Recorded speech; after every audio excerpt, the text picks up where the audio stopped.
بسم الله الرحمن الرحيم. مبادرة اليوم توزيع حليب الأطفال الرضع على الأطفال داخل مستشفى شهداء الأقصى في دير البلح بتبرع كريم من الأخوات الحبيبات في باكستان بواسطة الأخت سمية بلوش.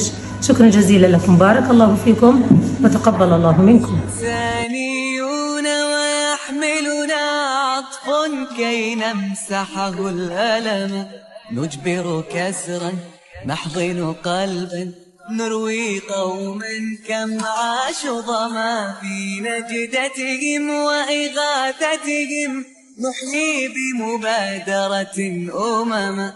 قوم عاشوا في حاجتهم، عاشوا رغم الحاجة كرما، فنساعدهم ونعاونهم، فنمد يدا نرسم حلما. نهرا جوا بردا حارا في خدمتهم أرضا وسماء، نعبر جزرا نقهر حربا ونضيء لعينيهم ظلما.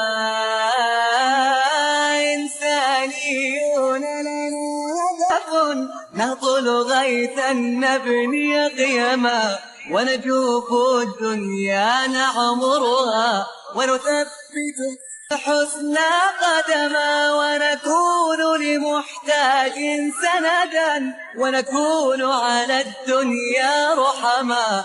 إنسانيون ويحملنا عطف كي نمسحه الألما.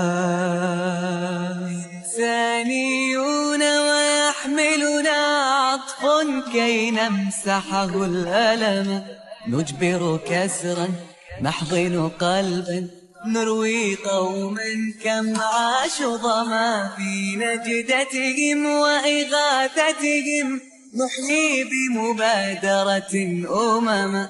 قوم عاشوا في حاجتهم، عاشوا رغم الحاجة كرما.